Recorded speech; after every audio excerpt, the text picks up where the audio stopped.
सहनाववतु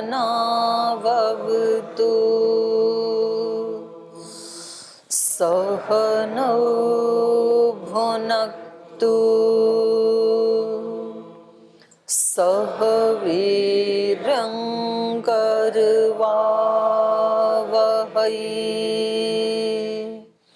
तेजस्विनावधीतमस्तु मा विद्विषावहै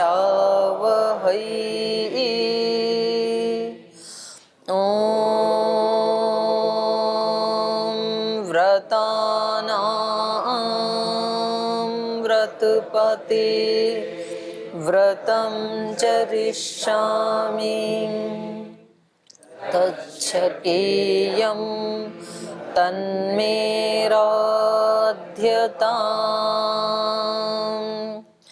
इदमहमनृतात् सत्यमुपैमि ॐ शान्ति शान्ति शान्तिः।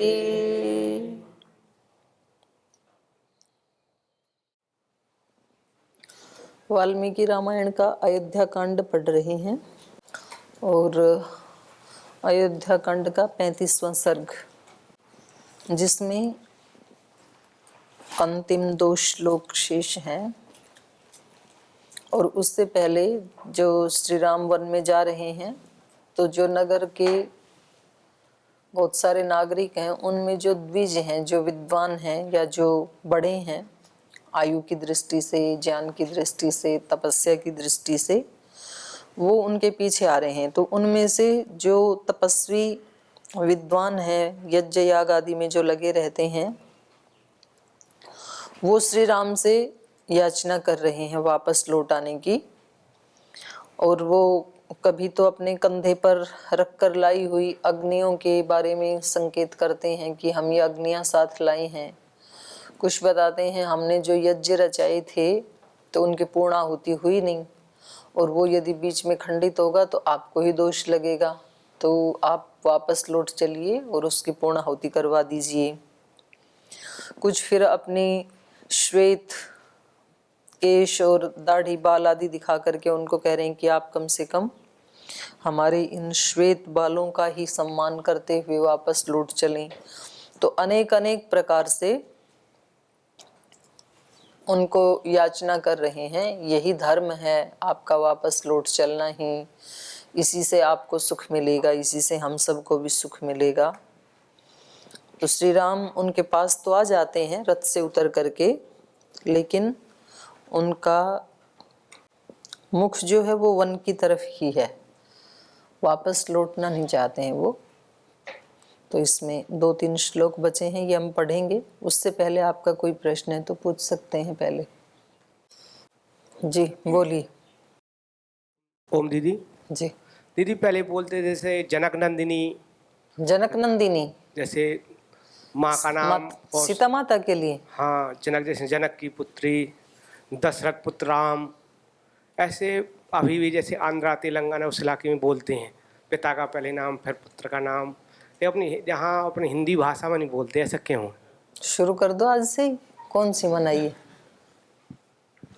करो। ये तो समाज की परंपराएं हैं, किस समाज में कैसे बोलते हैं। अभी भी जो टीवी में सीरियल आते हैं, हाँ। जैसे भगवान राम का परिचय होता है, जैसे जनक जी को परिचय कराया था। किसका परिचय कराया? उसमें स्वयंवर में हाँ। दशरथ नंदन राम। तो ऐसा अपने क्षेत्र में नहीं है सब हिंदी। आप कहाँ देखते हो सीरियल? देखे थे पहले पुराने। अच्छा, पुराना। जी जी। मैंने कहा कहीं यहाँ भी स्वयंवर देख रहे हैं। कर सकते हैं, ठीक है। कोई ज्यादा गंभीर प्रश्न नहीं है, कर सकते हैं, कर लो, बोल सकते हैं। गुरु का नाम वहाँ अपने माता पिता का बोलते हैं, संन्यास आश्रम में गुरु का बोलते हैं। स्वामी जी जो आए थे, कार्ष्णेय स्वामी जी, तो वो तो बता ही रहे थे।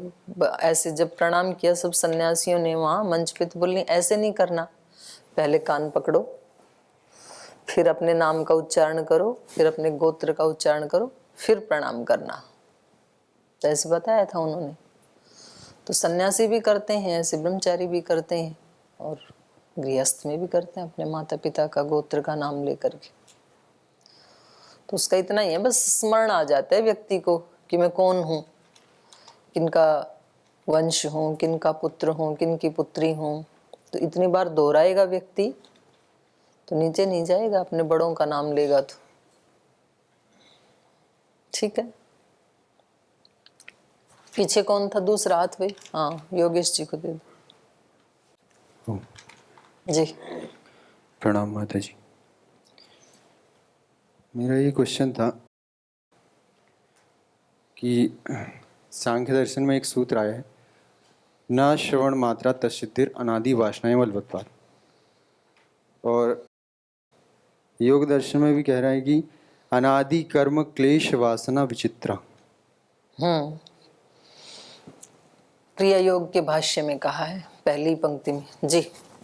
और न्याय दर्शन में भी कहा है कि संसारस्य अनादित्वात् अनादिना, मतलब दोषों को अनादि कहा है।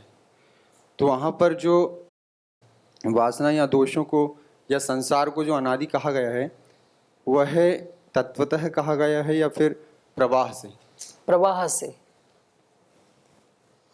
प्रवाह से अनादि है संसार। तत्वतः स्वरूपतः मान लेंगे तो क्या दोष आएगा? फिर कभी नष्ट नहीं होगी। तो मत होने दो, चल रहा है, बस चल रहा है। बहुत काफी लोगों की ये मान्यता है जो पुनर्जन्म आदि को नहीं मानते हैं। तो उनका क्या मानना है, एक बार सृष्टि बन गई और बन गई, बस चल रही है अब।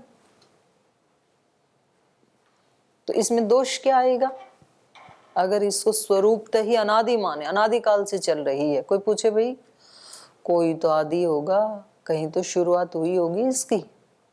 बोले नहीं, कोई शुरुआत नहीं है, अनादिकाल से चल रही है। तो दोष क्या आएगा फिर? कोई भी बताओ, योगेश जी के प्रश्न में क्या दोष आएगा? मतलब अगर ऐसा माने कि प्रवाह से अनादि नहीं है, स्वरूप से ही अनादि है ये संसार, तो दोष क्या आएगा? अनवस्था दोष कहाँ आएगा? अनवस्था दोष तो नित्य वस्तुओं में आता है। किसने बोला अनवस्था दोष? आप बताओ कैसे आएगा अनवस्था दोष? तो इसमें जो नित्य वस्तुएं हैं उनमें अनवस्था दोष मतलब नहीं देख सकते।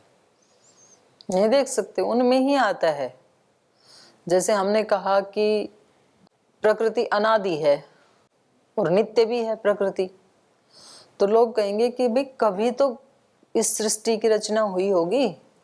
तो बोले ठीक है, ये 10,000 वर्ष पहले हुई, तो वो किसने की? तो बोली अपने आप ही हो गई। तो फिर बोले उससे पहले कहाँ थी ये? बोले उससे पहले तो प्रलय में थी। तो प्रलय तो सृष्टि की रचना के बाद ही होती है। तो प्रलय थी तो इसका मतलब उससे पहले भी कोई सृष्टि होगी। तो वो सृष्टि किसने बनाई? तो फिर उससे पिछली किसने बनाई? तो कहीं ना कहीं जाकर के रुकना ही पड़ेगा, हर व्यक्ति को रुकना पड़ेगा। कोई वैदिक धर्म को मानने वाला है तो भी रुकना पड़ेगा, और कोई नहीं मानने वाला है, मान लो कोई कहता है सृष्टि तो ऐसे ही अपने आप ही बन गई, किसी ने नहीं बनाई, ना परमात्मा ने बनाई, और जीवात्मा तो बेचारा बना ही क्या सकता है, अपने आप ही बन गई है। तो बोले अपने आप कैसे बनी? बोले ऐसे ही बन गई। ऐसे कैसे बनी? बोले ऐसे ही बन गई। अब वो उससे आगे नहीं जा सकता है ना, उसको वहीं रुकना ही पड़ेगा ना। तो उसका मूल क्या हो गया? ऐसे ही बन गई, कहीं तो रुकना पड़ेगा ना व्यक्ति को। तो इसमें अनवस्था दोष तो नहीं आएगा। और क्या दोष आएगा वो बताओ, अगर हम इसको स्वरूपतः अनादि मान लें संसार को? नहीं, वो क्यों नहीं होगा? अनादि मानने से अज्ञान का अंत क्यों नहीं होगा? और अब कैसे हो जाएगा? प्रवाह से मानने से। मतलब प्रवाह से मानेंगे तो ज्ञान उपज जाएगा। फिर क्यों नहीं होगा? नहीं नहीं, स्वरूपतः अज्ञान नहीं बोला, स्वरूपतः अनादि है ये बोला। तो आप इसका ये अर्थ तो नहीं ले सकते हैं कि जो जो स्वरूपतः अनादि है वो अनंत भी, ऐसा तो नहीं कह सकते हैं आप, क्योंकि ये दोष लगाएंगे तो अभी भी आएगा ये तो, प्रवाह से अनादि मानने में भी। तो इसमें क्या दोष आएगा? स्वरूपतः यदि हम इसको अनादि मान लें, बस बनी है, कभी भी नष्ट नहीं हुई, कोई बीच में प्रलय नहीं हुई, तो इसमें दोष ये आएगा कि ये जो वैचित्र दिखाई दे रहा है ना सृष्टि में, वैविध्य दिखाई दे रहा है, भाई जब ये अनादि काल से बनी तो ईश्वर ने बना दी, तो इसमें कोई मनुष्यों के कर्मों का रोल तो है नहीं। आज तो हम उत्तर ये दे देते हैं कि भाई ये विचित्रता क्यों है, हमारे कर्मों के अनुसार है, जीवात्माओं के कर्मों के अनुसार है। तो इस सृष्टि में जो वैविध्य है, ये कर्म हम सब जीवात्माओं ने पिछली सृष्टि में किए थे, तो उसके अकॉर्डिंग बन गई है, हमारे को मिल गए जाति आयु भोग। और उससे पिछली सृष्टि में थे वो, उससे पिछले कर्मों का फल था, उससे पिछली सृष्टि का वैविध्य उससे पिछले कर्मों का फल था।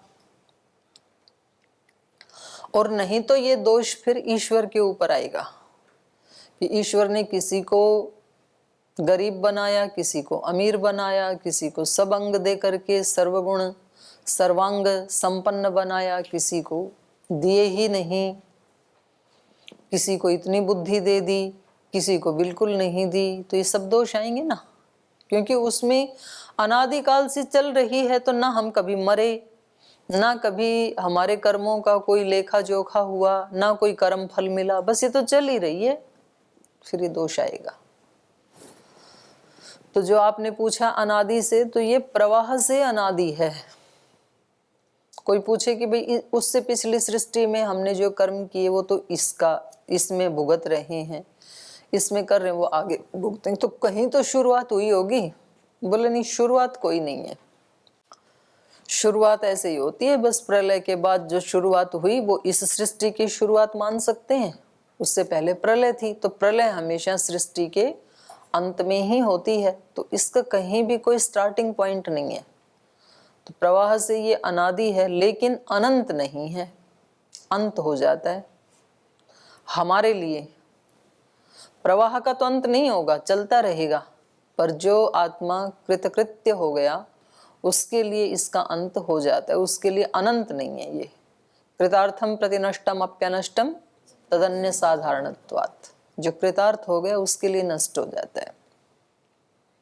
तो ये तो आप देख ही सकते हैं भाई, जिस आदमी की समझ बढ़ गई, जिस आदमी की सहनशीलता, क्षमाशीलता, विवेक और छोटी छोटी चीजों से जो ऊपर उठ गया, तो उसको उसी समाज में रहते हुए वो कष्ट नहीं उठाता है। हम देखते हैं ना भाई, इसी गुरुकुल में हम भी रहते हैं, इसी गुरुकुल में श्रद्धेय स्वामी जी महाराज भी रहते हैं, तो हमारे को तो छोटी छोटी चीजें परेशान कर देती हैं, और हमारे से ज्यादा परेशानियां उनके सामने आती हैं, लेकिन वो परेशान होते ही नहीं है। और आप में से भी कुछ विद्यार्थियों का सबका जो लेवल है वो एक जैसा नहीं है, ऊपर नीचे है। तो जिनका थोड़ा सा बढ़ जाता है तो वो हर चीज को फेस कर लेते हैं सामान्य रूप से, समता में रहते हुए। और कुछ हैं जो बहुत थोड़ी सी छोटी सी चीज से भी, जिनकी बहुत संवेदनशील प्रकृति है, तो वो बहुत परेशान हो जाते हैं। तो ऐसे ही व्यक्ति का पूर्ण विवेक उत्पन्न हो जाए, विवेक ख्याति अविप्लवा, जो कभी एक क्षण के लिए भी इधर उधर नहीं हिलती है, निर्वात दीपक की तरह से। तो ये ही हानोपाय बताया है ऋषि ने। मोक्ष का, सुख का उपाय क्या है? विवेक बना रहे, एक क्षण के लिए भी। हमारे खंडित हो जाते हैं बीच बीच में, हमारी साधनाएं खंडित होती हैं, तो फिर उसमें लगना। पर योगी की एक स्थिति तो ऐसी आ जाती है कि फिर वो खंडित होती नहीं है। पहले किसी की मान लो हर 1-2 मिनट के बाद ही खंडित हो जाती थी, तो अब वो 5-7-10 मिनट तक अखंड रखता है उस ज्ञान को।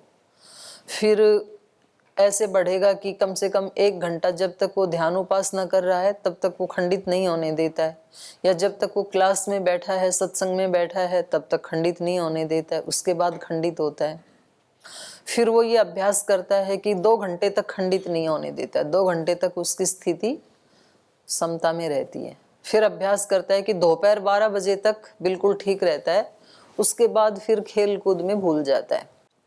फिर स्थिति ये होगी कि खेलते समय भी सजग रहता है, विवेक ख्याति बनी रहती है, और रात को सोते समय छूट जाती है। और फिर होगा कि रात को सोते समय भी विवेक ख्याति छूटती नहीं है,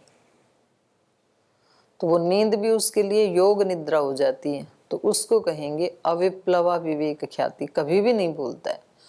फिर कभी व्यक्ति का ऐसा होता है कि 10-15 दिन निकल जाते हैं, पर जैसे ही कोई प्रतिकूलता सामने आई तो खंडित हो जाती है। और फिर ऐसा भी होता है कि कोई प्रतिकूलता ही उससे निकलते हुए भी वो व्यक्ति लिप्त नहीं होता है। जैसे अर्जुन लिप्त नहीं हुआ ना युद्ध करते हुए भी, तो युद्ध के जो गुण दोष थे उनसे लिप्त नहीं हुआ। स्थितोस्मि गत संदेह है, इसलिए तो कहा उसने युद्ध करते हुए भी कैसा हूं, स्थितोस्मि, स्थिर हूं, डामाडोल नहीं हो रहा हूं। और शुरुआत कहां से की थी अर्जुन ने, सीदंती मम गात्राणि मुखम च परिशुष्यति, वहां से शुरुआत, वो था जीवन उसका। तो सबकी शुरुआत तो किसी न किसी ऐसे ही उससे होती है, क्योंकि व्यक्ति यदि परेशान नहीं होगा तो उपाय क्यों ढूंढेगा, जो प्यासा नहीं वो पानी क्यों ढूंढेगा। जो ढूंढ रहा है इसका मतलब उसको प्यास है, और जो ढूंढता है उसको मिलता भी है। तो कितने उदाहरण हैं हमारे सामने, इतनी लंबी एक परंपरा है, लेकिन उसमें सबसे ज्यादा काम आता है धैर्य। इसीलिए हमारे ऋषियों ने पहला लक्षण बताया धर्म का, इस राह पे चलना है तो धैर्य बहुत रखना पड़ता है, नहीं तो व्यक्ति कभी कभी निराश ही हो जाता है कि पता नहीं होगा कि नहीं होगा, कहीं मैं फंस तो नहीं गया गलत रास्ते में, तो ऐसे सोच के फिर विचलित हो जाता है कभी कभी। तो वो नहीं होना चाहिए। ठीक है, हो गए योगेश जी? हाँ जी, इधर बोलो। दीदी हो कौन प्रणाम। बोल? हाँ जी बोलो। दीदी कल जैसे एकादशी गई है, तो एकादशी का व्रत क्यों रखा जाता है? एकादशी का, एकादश इंद्रियां हैं हमारे पास, तो ऐसा विधान कर दिया ऋषियों ने कि भाई 15 दिन में कम से कम 1 दिन तो ऐसा निकालो कि आपकी 11 की 11 इंद्रियां ब्रह्म में लगी रहें, खाने पीने में, सोने में, अपने विषयों की तरफ ना जाएं। बाकी दिन तो वैसे तो रोज करें तो बहुत अच्छी बात है, रोज नहीं कर सकते हैं तो कम से कम 1 दिन ऐसा निकालो। तो उस दिन आप उपवास करेंगे तो उससे इंद्रियों का जो बाहर की तरफ दौड़ रहा है, जो इनकी दौड़ है, गति है, वो थोड़ी शिथिल हो जाती है। श्रद्धेय स्वामी सोमानंद जी महाराज एक उदाहरण देते थे कि देखो माताओं से सीखो, माताएं जब वो हंडिया चूल्हे के ऊपर रखती हैं और उससे वो ओवरफ्लो होने लगता है, दूध या कुछ भी रखें उस पर, तो वो अग्नि को पीछे खींच देती हैं फटाफट, तो वो वहीं रुक जाता है फिर। तो बोले जब आपकी इंद्रियां चंचल होने लगें, इधर उधर कुछ डिमांड करने लगें, तो उनको खुराक देना बंद कर दो। तो ये उपनिषदों में भी कथा आई ना, उन्होंने अपने पुत्र से कहा कि जाओ अभी आप 16 ग्रास खाओ, फिर 15 खाना, फिर 14, फिर 13, और लास्ट में 1 ही ग्रास खा के मेरे पास आना। 15 दिन उपवास करवाया और बोले अब आप मंत्रोच्चारण करो। बोले मंत्रोच्चारण कहाँ, अभी तो उठा ही नहीं जा रहा है, 15 दिन हो गए, मंत्र नहीं सूझ रही अब मेरे को। और उससे पहले वो बड़े अकड़ में घूम रहा था, बोले मैं तो सब जानता हूँ। पिताजी को जब देखो साधना साधना की बात करते रहते हैं, मैं 4 वेद पढ़ के आ गया, व्याकरण दर्शन उपनिषद सब मैंने पढ़ लिया। तो उसके पिता को लगा कि भाई ये तो लाइन से उतर गया बच्चा, सब व्यर्थ चला जाएगा। तो बोले जिसको जानने से सब कुछ जाना हुआ हो जाता है वो जाना कि नहीं? बोले नहीं वो तो नहीं जाना मैंने। तो बोले अपने गुरुजी से, वो तो जरूर सीखना था आपको। बोले गुरुजी यदि जानते होते तो मेरे को जरूर बताते, तो आप ही बता दो मेरे को पिताजी। बोले ठीक है मैं बता देता हूँ। श्वेत केतु का आता है ना, तो ये एकादशी में ये होता है कि जब आप अपनी इंद्रियों को कम आहार देते हैं तो वो कम उछल कूद करती हैं, शांत रहती हैं थोड़ी। यद्यपि ये टेम्परेरी उपाय है, कोई स्थायी उपाय नहीं है, क्योंकि जिस दिन खिलाओगे उस दिन फिर वही करेंगी। द्वादशी को खिलाओगे तो फिर वैसे ही हो जाएंगी, लेकिन टेम्परेरी करेंगे तो ये पता तो लगेगा ना, तो वो अच्छा है। और ये तो हो गया मानसिक दृष्टि से। शारीरिक दृष्टि से भी 15 दिन में यदि एक दिन आहार नहीं लेंगे या कम लेंगे, जूस आदि पानी आदि लेंगे, पेट की भी शुद्धि हो जाएगी, तो शरीर के रोग भी नष्ट होंगे, मन के रोग भी नष्ट होंगे। और यदि कोई ईश्वर प्रणिधान की स्थिति में रहे, 11 इंद्रियों को ब्रह्म में लगा के रखे, आत्मिक उन्नति भी होगी, तो लाभ ही लाभ है। जैसे बताया गया है, हमने कई कथाकारों के मुंह से भी सुना है कि एकादशी के दिन चावल खाना निषेध माना गया है। अन्न नहीं खाते, बस चावल की बात नहीं है। अन्न, गेहूं, जौ, चना, चावल कुछ भी नहीं खाते हैं। वही है कि एक दिन रसाहार कर लें, फलाहार कर लें। और जो कथाएं जो बनाई जाती हैं वो ना बनाई तो सामान्य व्यक्ति को तो ये इतनी बात समझ में आएगी नहीं, तो उनको समझाया जाता है ये मोक्षदा एकादशी है। एक बार एक किसी ब्राह्मण ने इसका उपवास किया, एक बार किसी महिला ने किया, फिर उसकी मृत्यु हो गई, वो सीधे मोक्ष में गए, तो वो तो फिर बनाना पड़ता है ना। मतलब उनकी वो जोड़ने के लिए बना, वो उतना ही समझ सकते हैं, तो इसलिए लिखी होंगी कहानियां। चलो अगला प्रश्न। धन्यवाद। ओ माता जी, कल शिवरात्रि है माता जी, तो भगवान शिव के बारे में ना मतलब कई अनर्थक बातें बोलते हैं लोग कि वो भांग पीते थे, भस्म लगाते थे, सुल्फा खाते थे। तो उनके पीछे चलते हुए कई भक्त भी ऐसा कार्य करते हैं। और अब कावड़ का सीज़न है तो लोग कावड़ भी लेके आते हैं। तो इन सब चीज़ों का महत्व क्या है? मतलब इनके पीछे पाखंडता भी छिपी हुई है, अखंडता भी छिपी हुई है कि ईश्वर को इस तरीके से माना जाए तो भी मोक्ष मिलता है, लोगों की श्रद्धा बढ़ती है। और आपको क्या लगता है? मेरे विचार से तो मतलब अनर्थक तो नहीं, लेकिन सार्थक भी नहीं है। क्या करना चाहिए? आपको क्या लगता है शिव कैसे थे? आपको तो कितने, 1 साल हो गए होगा लगभग यहाँ आए? कितने दिन हो गए? 8 महीने। 8 महीने। अच्छा, आपको क्या लगता है शिव कैसे थे? जैसा हमने पढ़ा है तो उसमें तो यही आता है, शिव भगवान मतलब महायोगी थे, महेश्वर थे, और सांख्य मार्ग को मानने वाले थे, एकांत साधना, और सृष्टि के लिए उन्होंने बहुत कुछ किया, विष पिया, सभी के कल्याण के लिए वो जीते थे, और ईश्वर में उनका ध्यान था। एक अच्छे स्वरूप में देखते हैं, लेकिन लोगों ने, पंडित पुजारियों ने उनकी एक छवि मतलब अलग तरीके से रखी।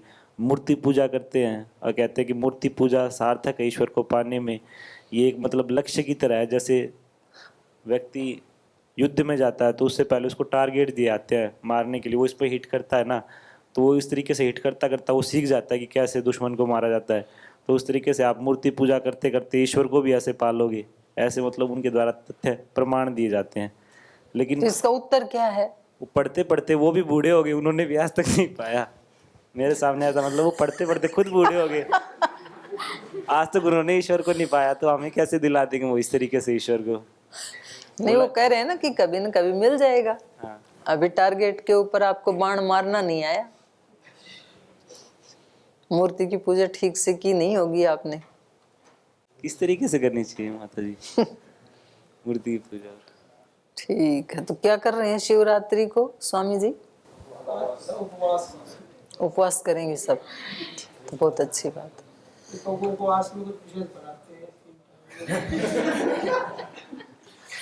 उपवास में विशेष आहार? अच्छा, मतलब उपवास में गाजर पाक खाओ और पकौड़ी, कुट्टू। कुट्टू से क्या बनाते हो? पकौड़ी। अच्छा, कुट्टू के आटे की पकौड़ी, गाजर पाक और हैं? गन्ना, गन्ना अच्छा है, गन्ना तो अच्छा है। अच्छा गंगा स्नान, ओहो अच्छा ठीक है। तो ये तो 2 ही हुए महाराज जी, और क्या बना रहे हो? दही आलू, पोहा थोड़ी व्रत में खाते हैं। उपवास करो तो पानी पानी पियो, नींबू पानी शहद, वो भी किसी में कम एनर्जी लगे तो, नहीं तो गुनगुना पानी पियो 4-5 लीटर। और केवल स्वाध्याय और ध्यान, तो फिर कुछ थोड़ा सा आपको लाभ हो सकता है। ठीक है चलो आगे। हाँ बोलो भाई, लास्ट प्रश्न है ये, इधर दे दो, माइक दे दो। ओ प्रणाम दीदी जी। पिछले ही कुछ दिनों पहले आपने एक बताया था कि राजा जनक जी ने परीक्षा लेने के लिए एक ऋषि जी को आमंत्रित किया था, और सुखदेव जी को, सुखदेव जी को, और उनके सामने सभी प्रकार के प्रलोभन, अच्छी मिठाइयाँ इत्यादि इत्यादि जो भी, तो वहाँ पर उन्होंने पाया कि उनको कुछ भी, उनके मतलब चेहरे पर बिल्कुल भी शिकस्त नहीं है, बिल्कुल भी क्रोध नहीं है, अगर राग भी नहीं है, द्वेष भी नहीं है, द्वेष भी नहीं है, ना राग है। अगर यही क्रम डेली चलता तो क्या उनके चेहरे पर आता क्या राग ना? या वो द्वेष? तो 1 ही मिनट में आ जाते हैं, ऐसा नहीं कि जी एक दिन तो रोक लिया होगा और अगले दिन उनको लाते तो जरूर फंस जाते, तो ऐसा नहीं है। पर द्वेष नहीं होगा उन्हें क्या, कि निरर्थक कर्मों में मुझे यहाँ लगा रहे हैं? तो अब ये तो वो बता सकते हैं, या फिर जिनके सामने आया वो बता सकते हैं। तो जितना मैंने सुना उतना आपको बताया। मतलब आपका प्रश्न क्या है कि जी वो एक दिन तो चलो ठीक है, उन्होंने बना लिया होगा कि कोई भाव ना आने दूं, और ऐसा यदि भी तो उनको हो सकता रोज रोज वहां लाया जाता तो निश्चित रूप से वो फंस क्रोधित जाते। होते, हाँ। तो अच्छी बात है, रोज रोज कभी मत जाना और एक बार भी मत जाना। ठीक है, मैं आपकी बात से सहमत हूँ कि रोज रोज अगर कोई व्यक्ति उसके सामने जो उसको नहीं चाहिए वो क्यों उपस्थित किया जाए। जिस गांव नहीं जाना उसकी कोस क्यों पूछना कितनी कोस पे। तो ठीक है, अच्छी बात है। हमारे सामने कभी ऐसी परिस्थिति आती है कि जैसे कि हम नहीं चाहते, मान लीजिए हम कहीं शांत स्थल पर उपासना करने बैठे और हम तब तक स्वीकार कर रहे हैं, हमारे संस्कार ऐसे नहीं है कि ये जो आवाज़ें हैं, जो भी आवाज़ रहती हैं वो नहीं सुनना चाहता मैं, और कोई व्यक्ति उस आवाज़ को बार बार कर रहा है और हम अंदर से बार बार प्रयत्न कर रहे हैं कि इस आवाज़ को मैं स्वीकार करता हूँ, ये प्राकृतिक है, प्राकृतिक है, इसी में ही समय जा रहा है, उपासना में नहीं जा रहा है। तो ये ठीक है कि वो आवाज भी प्राकृतिक है, ये इसलिए कि वो दीदी ने बोला था सभी को स्वीकार करो, तो चलो कर लेते हैं, स्वीकार करने का अभ्यास कर लेते हैं। पर अंदर से मन कहता है कि ये है तो बाधक ही। जो ऋषि लोग होया करते थे वो पहाड़ों पर क्यों जाते थे? वो भी ऐसे ही ध्यान कर लेते। पहाड़ों पे जाया करते?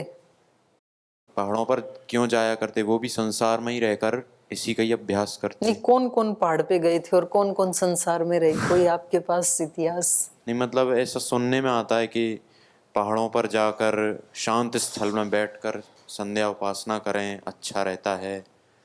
और कोई व्यक्ति कहता है नहीं, बाधाओं में रहकर आप उपासना करो तब हम आपको माने, तब आपका अभ्यास अच्छा होगा। तो हमें औरों को मनाना है कि अपनी साधना करनी है, ये भी तो एक बात है ना।